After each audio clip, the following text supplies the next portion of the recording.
Él puede hacerlo y lo va a hacer. Mi Dios puede hacerlo y lo va a hacer. ¿Sabe? Estamos experimentando una temporada de milagros. Semana tras semana Dios está obrando.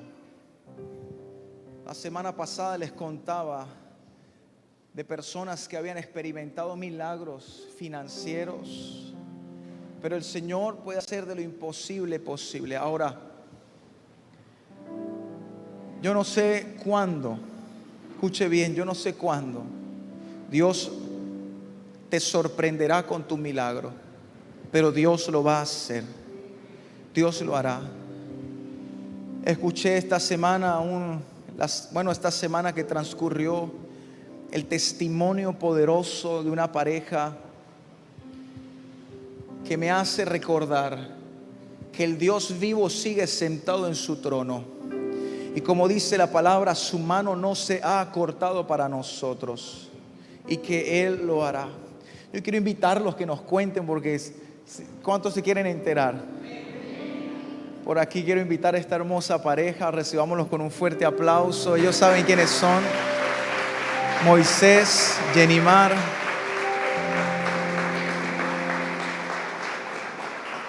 Que por cierto son adoradores también. Pronto los veremos ministrando en este altar. Una pareja de esposos. Jenny, cuéntanos. Buenas noches. Me ha animado a contarles esto por dos razones. Una, porque desde el momento en que supimos que el Señor había hecho el milagro en nuestras vidas, supimos que había que glorificarlo. Y número dos, porque sé que en este lugar hay personas que pueden estar pasando por lo mismo que nosotros. Hace 5 años nosotros nos casamos y pues como toda pareja queríamos tener hijos. Luego de muchos exámenes, estudios, pues nos dijeron que no podíamos, que no cumplíamos los requisitos y aunque quisiéramos no lo íbamos a poder lograr. Podíamos gastar todo el dinero del mundo y no se iba a poder. Y fue difícil. Quisiera poderles decir que lo aceptamos y que fue fácil, que simplemente lo olvidamos. Y no fue así. Fue una temporada dura, pero gracias a Dios lo superamos. Decidimos seguir sirviendo al Señor y aceptar su voluntad. En este tiempo pudimos entender que el Señor era soberano y que quién éramos nosotros para renegar o para juzgar las decisiones del Señor. Y lo aceptamos. Pese a esto, nos tocó venir a Guayaquil de una manera radical. Y recuerdo haberme reunido el 17 de marzo, el mes pasado, con el pastor en el aeropuerto de Bogotá. Y le dije, pues, cómo me sentía respecto a todo. Y él me preguntó acerca de esto. Y yo le dije, pastor, eso quedó atrás. Ya ese tema no tiene solución. Y el pastor me dijo, quiero que recuerdes este momento siempre. Dios va a sorprenderte en Guayaquil. Y yo sí la tomé, pero no la tomé en ese sentido. Yo lo tomé como que Dios tiene cosas buenas para nuestras vidas siempre. Al llegar aquí, hubo un servicio de milagros unas semanas después. Y la pastora dijo, hay una mujer que no había podido tener hijos y que en este momento el Señor pone un bebé en su vientre. Y yo sabía que se refería a mí. Yo lo sabía. Una semana después decido hacerme una prueba de embarazo y salió positiva.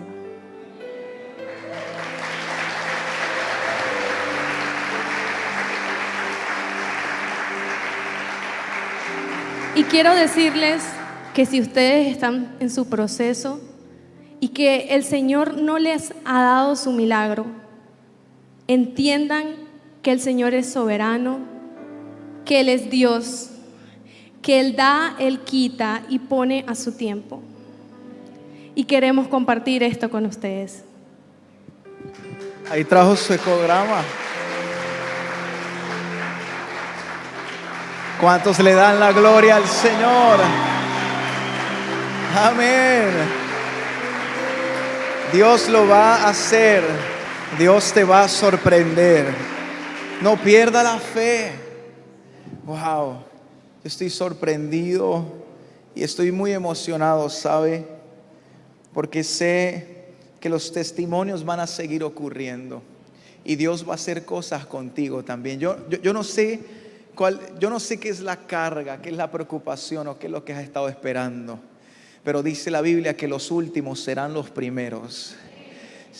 Mira, Dios no se tarda, Dios llega a tiempo, Dios llega en el momento oportuno y el hacedor de milagros viene en camino por ti. ¿Usted cree eso? Dígame amén en el nombre de Jesús.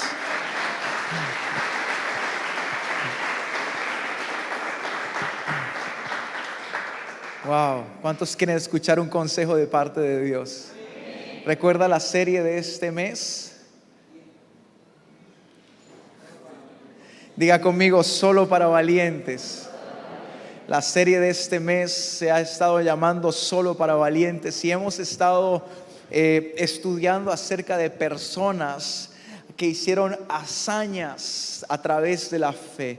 Y hay un trío de locos en este pasaje que estoy a punto de leerles, porque yo soy de los que creo que la fe parece locura.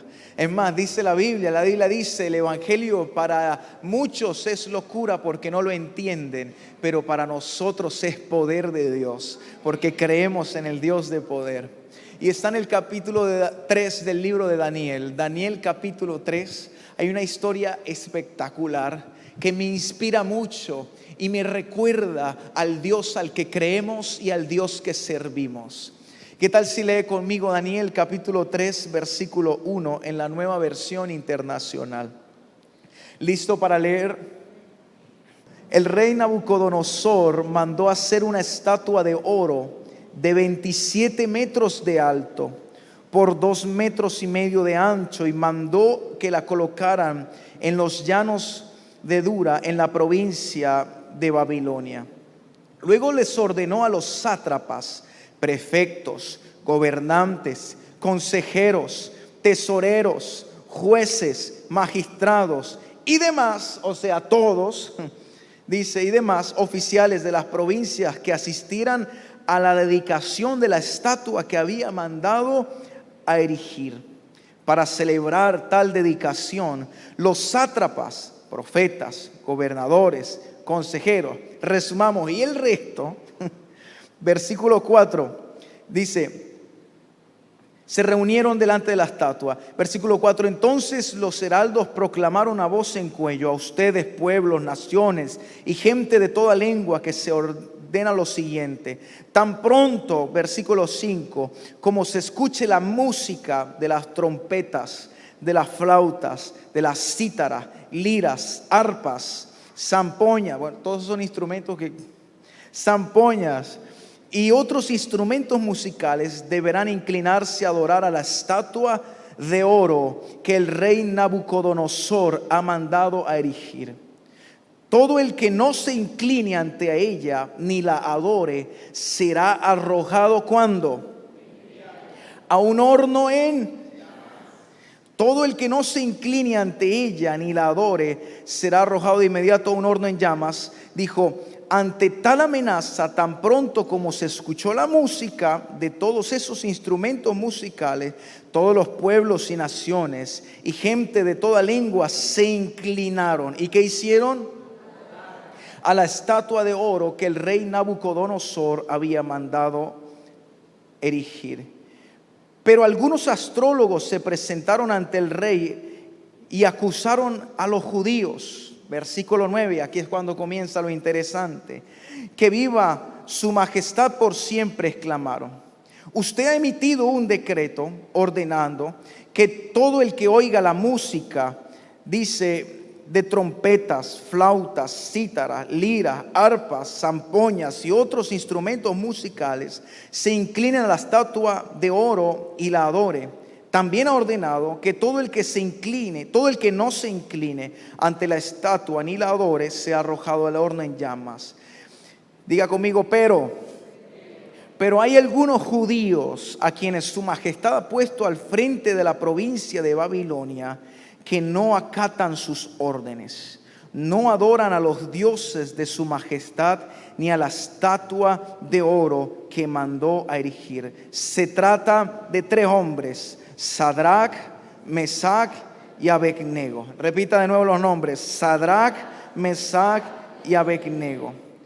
Versículo 13: lleno de ira, Nabucodonosor los mandó a llamar. Cuando los jóvenes se presentaron ante el rey, Nabucodonosor le dijo: ustedes 3, ¿es verdad que no honran a mis dioses ni adoran a la estatua de oro que he mandado a erigir?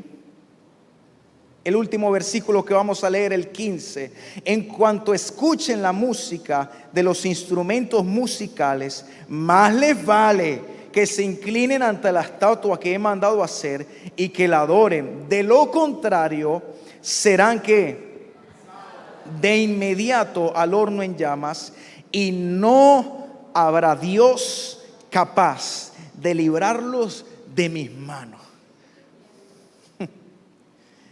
El desafío. Ahora, yo leo esta historia, hermano, y se dio una orden. La Biblia dice que se dio una orden que todo mundo tenía que cumplir. Ahora, pero no era cualquier orden. No era la típica orden que da un gobierno. Y la amenaza no era que iban a perder su puesto, que por cierto tenían un puesto en Babilonia. Usted leyó y entendió que dice la Biblia que ellos estaban al frente de la provincia de Babilonia. Quiere decir que eran personas que estaban de autoridad, tenían un cargo ya sea político, ya sea un cargo social. O sea, no eran cualquier persona. Ellos no eran esclavos, eran personas de autoridad. Sadrach, Mesach y Abednego. Pero dice la Biblia que un día se le metió la malévola idea al rey Nabu, más corto, ¿no? El rey Nabu. Y dijo: no, vamos a construirnos una estatua de oro. Y todo el mundo la tiene que adorar. Todo el mundo tiene que adorar la estatua que yo he levantado. Y firmó un decreto. Diga conmigo: se tenía que cumplir. Así que mandó a llamar. Ustedes, bueno, no les voy a repetir lo que usted leyó. Trajo instrumentos, orquesta, hermano, gente preparada, y los hizo parar a todos enfrente. Y la ley, el decreto era: cuando suene la música, adoran. La música, adoran. Y dice la Biblia que comenzó a sonar. Y yo quiero que se imagine la escena por un momento. Todo el mundo, apenas comenzó a sonar la flauta y todo ese montón de instrumentos, todo el mundo comenzó a postrarse delante de la estatua de ese Dios que había construido el rey Nabu. Y sabe, pero tres personas, 3 tipos, quiero pensar que estaban de últimos en la fila, se quedaron de pie. Y lo que me sorprende es que vinieron a decirle, ¿no? Señor, rey, tú diste una orden y hay 3 personas que no han obedecido. Y el rey los manda a llamar, y como yo le llamo a esto la oportunidad. Y les llamó para que ellos reconsideraran la decisión de morir en el horno de fuego. Así que los llama y los pone en primera fila y le dice: hey chicos, no sé, de repente no entendieron, ¿sí? Quizá no prestaron atención, estaban distraídos, o quizá no se dieron cuenta de la gravedad. No es que los voy a despedir, es que los voy a freír. Y hay un horno de fuego, ¿sí? Está encendido, ¿sí? Nuevo, por cierto. Si no se postran a adorar la estatua que yo he levantado, van a tener que morir en el horno de fuego. Así que cuando suenen los instrumentos, tienen que postrarse. Y una frase clave aquí: y no habrá Dios que los salve de mi mano. No habrá Dios que los salve del horno de fuego, le dijo el rey. Y ellos se mantuvieron de pie. Mira, cuando el rey los llama, les estaba llamando para hacerlos reconsiderar su situación, para hacerlos pensar. Y si usted sigue leyendo la historia, en esta segunda oportunidad los tipos no se postraron, no adoraron. A pesar de que el rey les propuso, porque hermano, mira, los pudo haber matado desde la primera, pero les dio la oportunidad de doblegarse. Les propuso, yo le llamo la propuesta, les propuso mantenerse con vida, pero ellos decidieron ser fieles a su Dios. Y cuando yo estaba leyendo este pasaje, yo me hice una pregunta. Yo le dije, wow, o sea, si la serie es solo para valientes, yo creo que si tuviésemos que resaltar valientes en la Biblia, vamos a mencionar a 3 hoy. Se llaman Sadrach. Valientes, hermano. Valientes. Porque se trataba de su vida. No era que que iban a perder un empleo, un trabajo. No es que iban a perder la fuente de ingresos. Era su vida. Significaba que después de ese día probablemente iban a morir, y de la peor manera. De hecho, morir quemado, según los estudios, dicen que es una de las peores muertes que existe. Imagínate. Pero habían 3 personajes y yo me hice una pregunta. ¿Cómo llegaron a tanta valentía? Yo le hago ahora a usted una pregunta, no me responda, responda hacia adentro, no se exponga. Pero si estuviese en su lugar,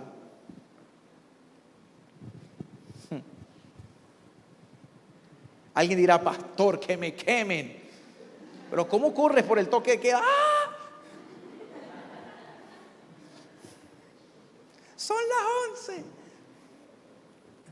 Ups. Ahora, sí, pastor, fiel hasta el final. Pero yo me hice una pregunta y le dije, wow, ¿cómo alguien puede llegar a ser tan valiente como para preferir un horno de fuego ante algo tan simple y sencillo que le estaban pidiendo? Póstrese, eso es todo. De repente alguien no tan drástico hubiese dicho, ay, yo me postro, pero comienzo a orarle al Señor. Señor, perdóname, porque hay gente que incluso ora antes de pecar. Señor, perdóname por lo que voy a hacer. Es sinvergüenza. Esos no se congregan aquí. Gracias a Dios. Pero ellos fueron, yo me hice la pregunta, ¿qué los llevó a tal decisión, a tal valentía? ¿Cómo lograr ser? ¿Cuántos quisieran tener esa valentía de Sadrach, Mesach y Abednego? Mira, y les voy a dar un principio. Mira, cuando usted escuche lo que estoy a punto de decirle y lo practique, usted notará que su vida va a cambiar completamente, que las decisiones que usted va a tomar los próximos días se van a regir por lo que estoy a punto de decirle. Es más, usted va a notar también que hay cosas que le van a dejar de importar mucho, ¿sí? Y les llevará a tomar decisiones que en otra oportunidad no tomaba. Mira el apóstol Pablo. El apóstol Pablo decía, hay muchas cosas que tengo por basura, por ganar a Cristo. Pero la pregunta es, ¿qué hicieron ellos que quizá no hemos hecho nosotros para caminar en esa magnitud o ese nivel de valentía? Yo estoy a punto de decirle algo, un principio que cuando usted lo comprenda, entonces a usted nada le hará frente, y si le hacen frente usted estará tranquilo. Porque una cosa, hermano, es lo que ocurre externamente y otra cosa lo que ocurre internamente. Externamente hay cosas que usted no puede controlar, pero internamente sí. Pablo decía, derribados, pero no destruidos. Porque derribados externo y destruidos interno. Pablo decía, lo que hagan conmigo no me importa, pero adentro sigo firme en mi fe, en mi convicción acerca de Cristo Jesús. ¿Cómo hacer, hermano, para que aquellas cosas que pasan a su alrededor no lo lleven a tomar decisiones incorrectas o a salir huyendo o simplemente a que caigas en esa circunstancia de preocupación o caos? Entonces yo aprendí un principio bien importante. Y antes de decirlo, quiero que aprenda algo.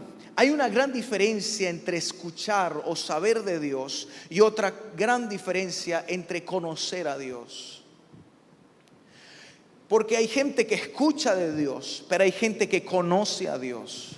Yo no sé en qué nivel está usted, pero no es lo mismo, y una persona que ha escuchado o sabe de Dios no se comporta ni reacciona de la misma manera que una persona que ha conocido a Dios. Es más, una persona que ha escuchado de Dios no toma las mismas decisiones que una persona que ha conocido a Dios. Una persona que ha escuchado de Dios no siente lo mismo ante, o no se comporta de la misma manera si ha escuchado de Dios a que si ha conocido a Dios. Por eso, cuando las personas que tuvieron la oportunidad de conocer a Jesús fueron personas transformadas. Es más, usted recuerda la noche que Pedro lo estaban acusando, la noche que Pedro negó a Jesús. Pedro tenía identidad de Cristo que no pudo ocultar. Y el principio que le quiero enseñar en esta noche es: la intimidad produce identidad. Yo quiero que repita esto conmigo porque quiero que lo grabe en su corazón. Diga conmigo: la intimidad produce identidad.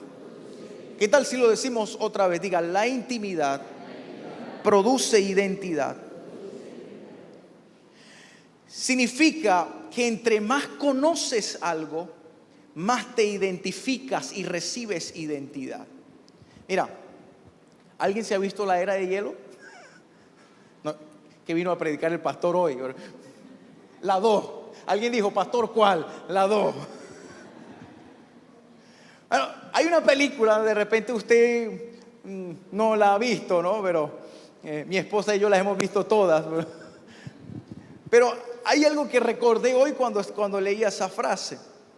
Y aquellos que la han visto saben que la historia tiene una particularidad, porque hay una mamut que se cree zarigüeya. Véasela. Pero resulta que la historia comienza a desempeñarse porque resulta que hay una mamut, una mamut, ¿sí?, que se comporta como una zarigüeya. Y la historia pasa así porque la mamut se crió con zarigüeyas. Hay un par de zarigüeyas medio locas, ¿sí?, que hacen locuras, y la mamut es una zarigüeya más. Y resulta que cuando era bebé la dejaron por ahí abandonada, pasó algo y se encontró con una familia de zarigüeyas, creció como zarigüeya, comió lo que comían las zarigüeyas y se comportó como las zarigüeyas, incluso intentaba treparse como ellas. Entonces uno ve la película y es una locura, porque es una mamut que se cree zarigüeya. Y lo más chistoso de todo es que la mamut, a pesar de ser tan grande y tener colmillos tan grandes, aprendió el método de defensa de la zarigüeya. ¿Sabe cuál es el método de defensa? Hacerse el muertito. La zarigüeya, cuando está en una situación de peligro, ella lo que hace es hagámonos los muertos. Y ahora te puedes imaginar semejante mamut cuando se asustaba, ¡boom!, porque se creía.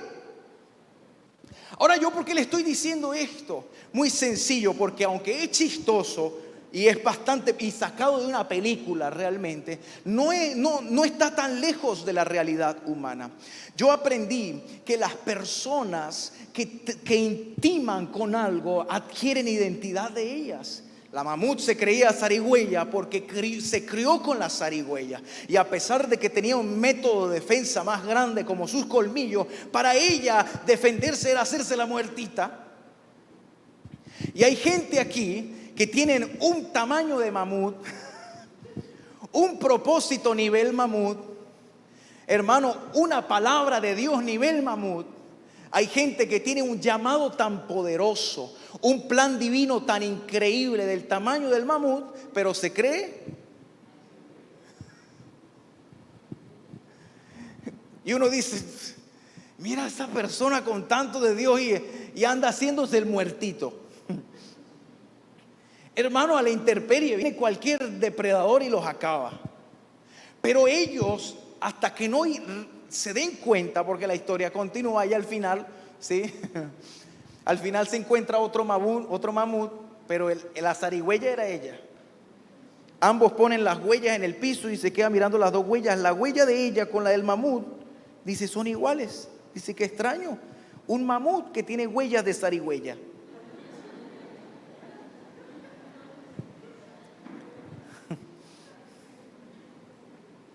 Y hay gente así, hermano, ni que Dios le hable. Ahora, me sorprende y entendí que la intimidad te da identidad.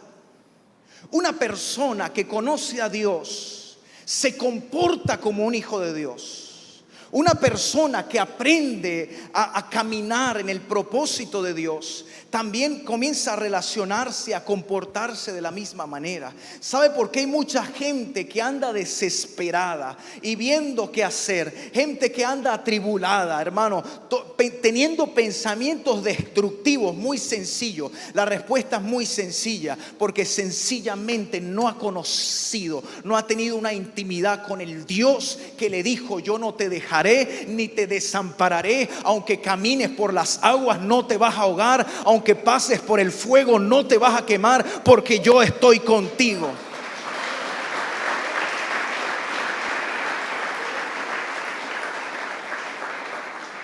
Daniel capítulo 11, no lo busque, dice, el pueblo que conoce a su Dios se esforzará y actuará. Note lo que dice, el que conoce a su Dios actúa conforme a lo que conoce. La persona que sabe en el Dios que ha confiado no anda desesperado o desesperada, porque sabe que el Dios que lo llamó, el Dios que lo ha mantenido vivo, hermano, hasta el día de hoy, sigue sentado en el trono y no lo dejará. Es la gente, el pueblo que conoce a su Dios, hermano, esa recibe identidad. La identidad.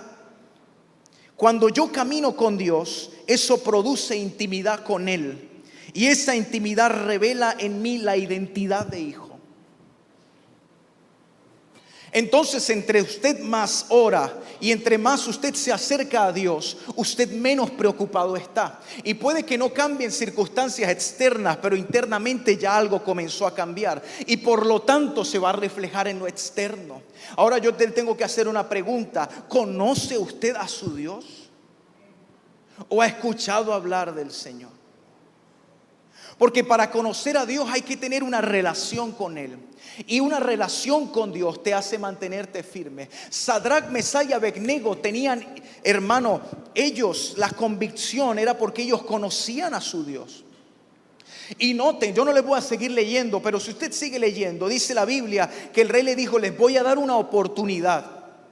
Si no, no habrá Dios que lo libre. Y la respuesta de ellos es, no es necesario que nos preguntes otra vez. Es más, no pongas a esa gente a tocar de nuevo, porque nosotros tenemos una convicción. Nuestro Dios, oh Rey, dice la Escritura, nos puede librar del horno de fuego y de tu mano.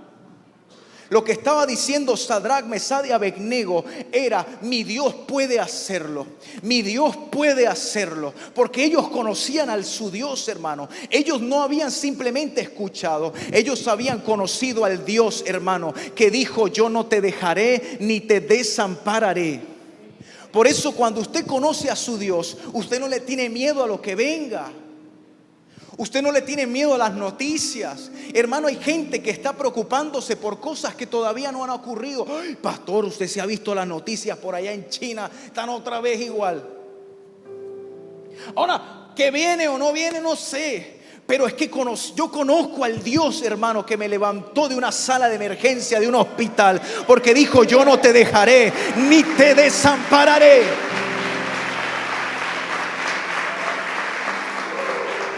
¿Conoce usted a su Dios? La Biblia dice, el pueblo que conoce a su Dios se esforzará y actuará. Sadrac, Mesach y Abednego se mantuvieron firmes, no se postraron. Ellos aprendieron a vivir por la fe. Hubo amenaza, pero no se doblegaron, hermano.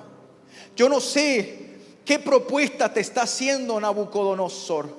Ahora quiero que entiendas que aquí Nabucodonosor representa aquello que quiere hacerte doblegar, desistir, aquello que te quiere hacer tirar la toalla. Pero aquí habían tres locos llamados Sadrach, Mesach y Abednego que conocían a su Dios. Ahora, rey, muy bien, que gracias por el puesto de trabajo, pero sepa algo: mi Dios puede librarme de tu mano y del horno de fuego. Mi Dios, el que conocemos, al que clamamos día tras día, al que nos ha tenido hasta aquí. Sadrach, Mesach y Abednego sabían que cómo iban a tirar la toalla, cómo iban a doblegarse frente a la estatua, cuando el Dios que lo había mantenido firme hasta ese día estaba con ellos.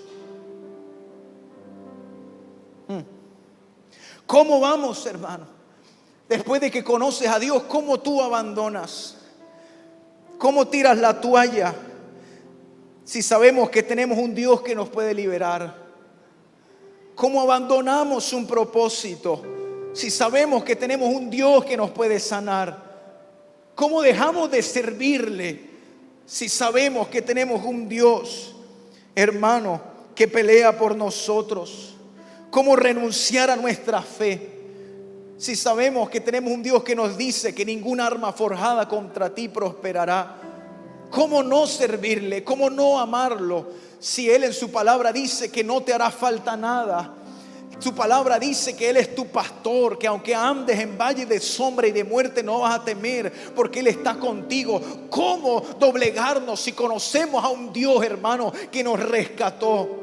Al Dios que ha hecho milagros contigo y los está haciendo en esta iglesia. Ellos conocían a su Dios. La gente que no experimenta lo milagroso de Dios, gente que no conoce. Eso hizo la diferencia entre Sadrach, Mesach, Abednego y las demás personas, que para los demás no conocían otro Dios, pero ellos sí conocían a su Dios. Por eso no titubearon, no claudicaron. Ellos sabían dónde debían estar parados y le dijeron al rey: rey, no es necesario que nos preguntes. Nuestro Dios puede y va a hacerlo. Mi Dios puede y va a hacerlo. Mi Dios puede y lo va a hacer. ¿Qué tal si repetimos 3 veces esto? Mi Dios puede y lo va a hacer. Mi Dios puede y lo va a hacer. Mi Dios puede y lo va. Una vez más diga: mi Dios puede y Él lo va a hacer. ¿Cuántos dicen amén a eso?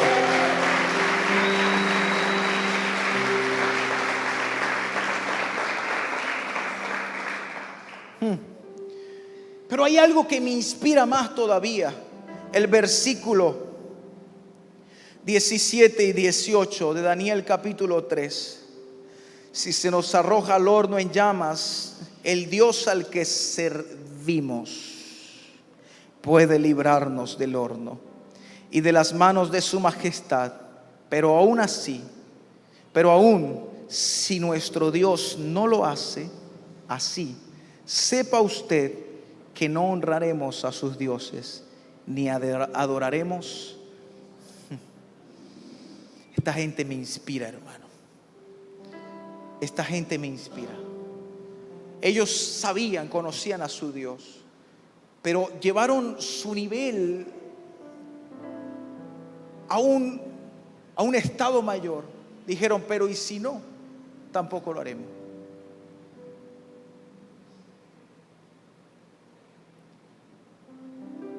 Eso era tanto como decir: si lo ha dado todo por nosotros, será un placer darlo todo por Él. ¿Conoces a tu Dios? Si no, yo le pido esta noche al Espíritu Santo que conozcas al Dios que te llamó. Hay gente creyendo que Dios se olvidó de ellos. Hay gente que probablemente andan confundidos o preocupados porque creen cosas que el enemigo les ha hecho saber, propuestas, situaciones que te han dicho: tienes que alejarte, abandona, esto no es lo tuyo, no vas a poder.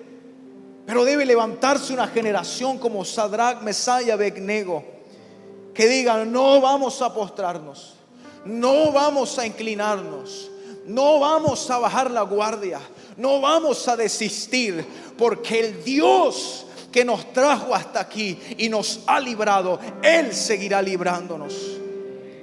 eso eran ellos. ¿Sabe qué pasó? A mí me hubiera encantado que la historia hubiera dicho, y le dio un infarto a Nabu. No. Se puso peor. Y si fueses tú o yo, quizá diríamos, pero mira, nosotros queriendo ser fiel y se puso peor la cosa. Como cuando sientes que entre más sirves y más fiel, como que pareciera que ahora qué voy a hacer con mi vida. Dice la Biblia, para resumir en la historia, que el rey Nabucodonosor dijo, sí, ¿qué tal estos? Háganme el favor y calientan 7 veces más ese horno. Si se iban a quemar en 10 minutos, ahora en 1, por haberme desafiado. ¿Cómo que el Dios de ustedes? Dice la Biblia que los ataron de pies y manos.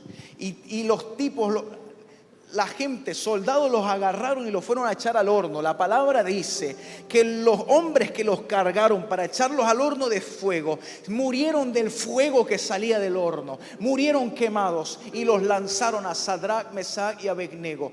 3 hombres locos, valientes, que conocían a su Dios, y fueron echados al horno de fuego, hermano. Nabucodonosor esperaba que gritaran, que se revolcaran en el piso, que comenzara, hermano, a oler a quemado, a carne humana quemada. ¿Y sabe qué pasó? Dice la Biblia, para resumirle la historia, que Nabucodonosor comenzó a alardear de su poder, y a verlos cuando entran, comienza a verlos de pie, hermano, caminando en medio del horno de fuego. Y luego Nabucodonosor dice, esperen un momento, ¿acaso no eran 3 hombres los que metimos en el horno de fuego? Yo veo 4, dijo Nabucodonosor. Es más, el cuarto es semejante a los dioses. Hermano, dice la Biblia que Cristo, no dice específicamente Cristo, pero Dios mismo se metió ahí, porque en el Antiguo Testamento Cristo se manifestaba.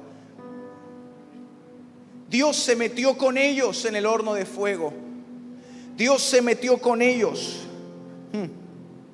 Versículo 24. En ese momento Nabucodonosor se puso en pie y reprendió y le preguntó a sus consejeros, ¿acaso no eran 3 los hombres que atamos y arrojamos al fuego? Así es, su majestad, respondieron. Pues miren, exclamó, allí en el fuego veo a 4 hombres sin ataduras. Diga conmigo, sin ataduras y sin daño alguno, dice la Escritura, y el cuarto tiene apariencia de un Dios. ¿Sabe para qué sirvió el fuego del horno? Para que las ataduras se quemaran. Dice, no, ningún daño. Y la Biblia da detalles. A mí me encanta cuando la Biblia da detalles. Dice que cuando salieron, el rey los manda a llamar, Sadrach, Mesach, Abednego, vengan aquí. Y ellos salieron. Dice la Biblia que ni siquiera sus ropas olían a humo. Ni siquiera. Nada los afectó, porque Dios mismo se metió con ellos. Hermanos, Sadrach, Mesach y Abednego sabían algo que usted y yo tenemos que saber. El Dios vivo hace milagros y está contigo, y Él no te va a dejar, Él no te va a desamparar, Él no te va a abandonar, ni a ti, ni a tu casa, ni a los tuyos. Amén. Se metió con ellos, hermanos. Mira, pueda que Dios de repente sientas que Dios no está deteniendo una situación que empeora, pero de algo sí estoy seguro: Él se va a meter contigo en medio de la circunstancia. No estarás solo, no estarás abandonado, porque Él será tu ayudador. Alguien tiene que saber que el Dios vivo está aquí. Él no te ha dejado. ¿Cómo podremos entonces abandonar si Él está con nosotros? Servimos a un Dios que nos dijo: no te dejaré ni te desampararé. Quiero terminar esta historia porque no tengo mucho tiempo. Versículo 30. Dice la Biblia que el rey, cuando los vio salir, dijo: no hay otro Dios que salve como el Dios de Sadrach, Mesach y Abednego. Y el que no adore al Dios de ellos, que muera. Pero me encanta, y esto es lo que vine a decirle de parte de Dios. Versículo 30. Después de eso, el rey, ¿qué hizo? ¿Qué hizo el rey? Yo les dije que ellos tenían una posición. Yo les dije ahí que ellos tenían un puesto social y político. ¿Les dije o no? ¿Y qué hizo el rey después de eso?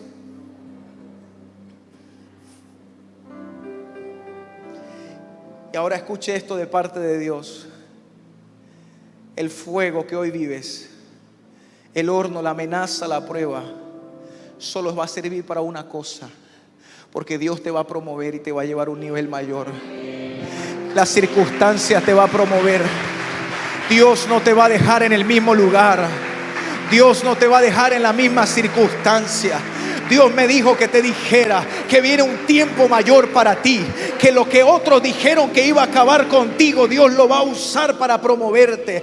Antes gente dijeron Sadrach, Mesach y Abednego hoy mueren. Otros dijeron ahora son nuestros jefes.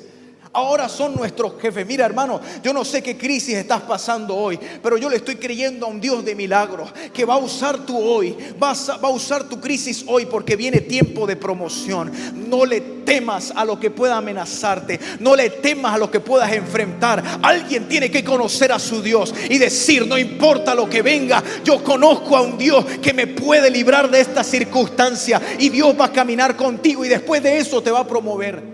Dios te va a promover. Escucha bien, iglesia, Dios te va a promover. No te sorprendas si viene Dios después de que hayas perdido algo y te promocione a un lugar mayor. No te sorprendas, hermano, si alguien te llama una puerta que jamás pensaste que se iba a abrir. Dios la va a abrir, porque desde cuando Él ha dejado de ser Dios, solo falta que lo conozcas para que te des cuenta que Él puede librarte del horno de fuego, de la crisis, de la enfermedad, hermano, de lo que se levante en tu contra.